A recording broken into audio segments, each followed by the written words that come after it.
Assalamualaikum. Kembali lagi bersama aku, Nipa Sukma Rahayu. Oke, kali ini aku bakalan ngebahas pengendalian.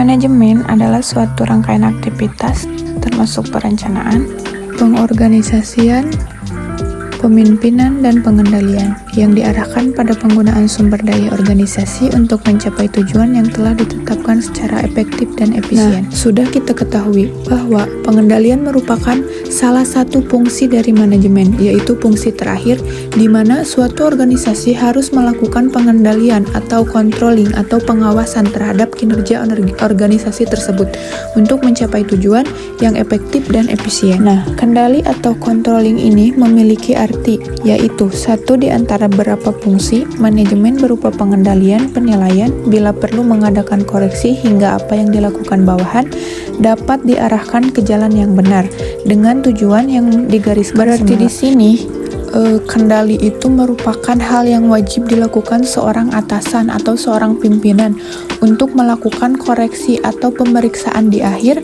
bagaimana kinerja bawahan kita, bagaimana kinerja dalam organisasi kita agar terkontrol, dan apabila ada kesalahan pun atasan bisa mengarahkan kepada bawahan agar tetap di jalan yang benar, agar tetap dalam peraturan sehingga tidak ada penyimpangan dalam organisasi tersebut.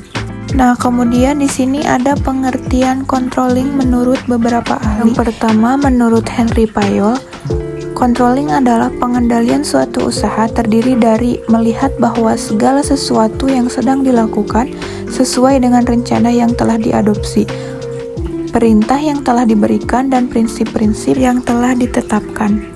Nah, di sini berarti Henry Fayol mendefinisikan pengendalian itu bahwa suatu usaha terdiri dari melihat bahwa segala sesuatu itu berarti sesuai dengan apa yang direncanakan pada awal. Perintah yang telah diberikan sesuai dengan prinsip-prinsip yang telah ditetapkan. Yang kedua ada menurut George R. Terry.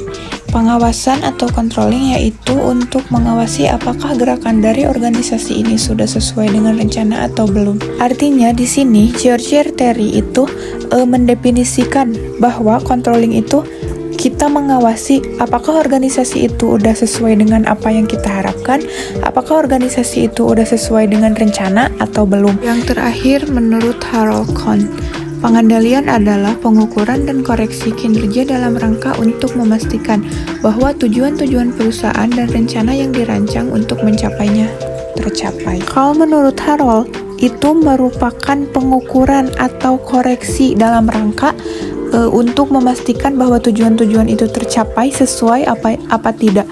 Jadi adanya pemeriksaan di akhir kinerja organisasi tersebut.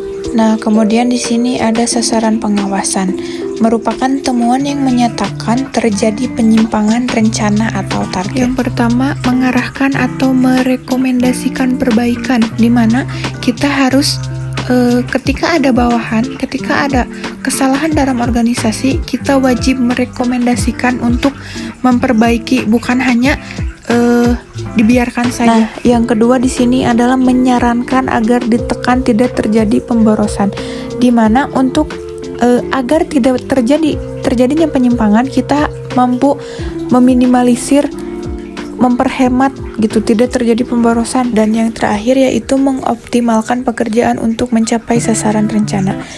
Kita sebagai organisasi harusnya mampu bekerja sama untuk mencapai tujuan, untuk mengoptimalkan kinerja kita. Nah, di sini ada jenis-jenis pengawasan. Yang pertama ada pengawasan intern dan ekstern. Yang pertama, pengawasan atau internal adalah pengawasan yang dilakukan oleh aparat dalam organisasi itu sendiri. Sementara pengawasan eksternal adalah pengawasan yang dilakukan oleh aparat dari luar organisasi itu. Kemudian yang kedua ada pengawasan preventif dan represif. Pengawasan preventif dikaitkan dengan wewenang yang mengesahkan, sedangkan pengawasan represif adalah wewenang pembatalan atau penangguhan. Pengawasan yang terakhir yaitu pengawasan aktif dan pasif.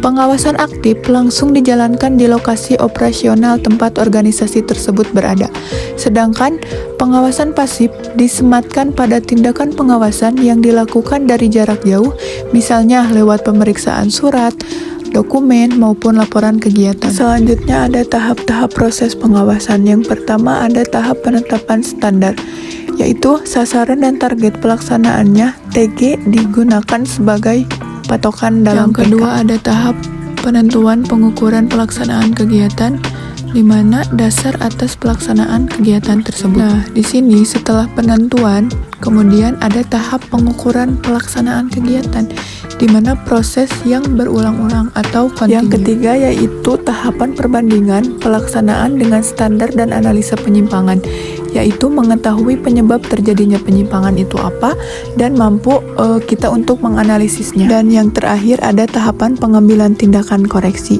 yaitu perbaikan dalam pelaksanaannya.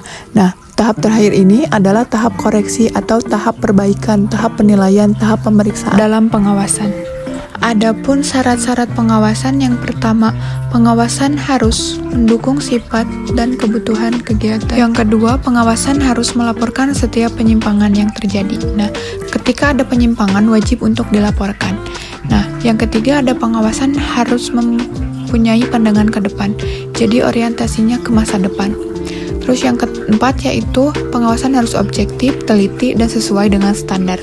Kemudian harus luas dan fleksibel, harus serasi dengan pola organisasi, harus ekonomis, mudah dimengerti. Nah, dan yang terakhir pengawasan harus diikuti dengan perbaikan atau koreksi.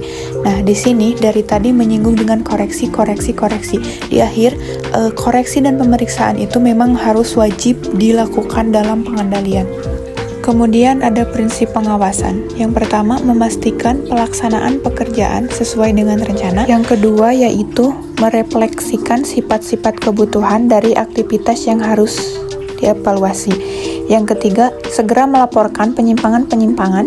Yang keempat ada harus fleksibel prinsipnya, terus harus ekonomis, terus dapat dimengerti, dan tindakan korektif. Nah, di sini adapun manfaat dari pengawasan itu sendiri.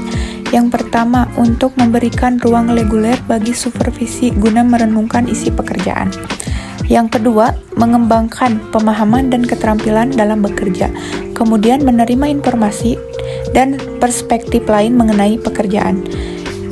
Selanjutnya, untuk menjadi dukungan bagi segi pribadi ataupun pekerjaan.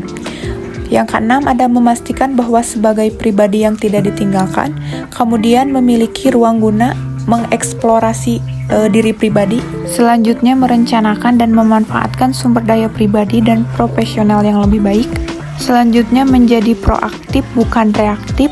Dan yang terakhir memastikan kualitas pekerjaan. Nah, di sini banyak sekali manfaat ketika kita melakukan suatu pengawasan atau pengendalian atau controlling dalam suatu organisasi. Pentingnya pengawasan, pentingnya controlling dalam suatu organisasi memberikan banyak pelajaran dalam organisasi dan menjadikan lebih baik untuk kedepannya. Oke, mungkin cukup sekian yang bisa saya sampaikan. Mohon maaf bila ada kesalahan. Sampai ketemu di presentasi berikutnya. Bye-bye. Assalamualaikum. Terima kasih.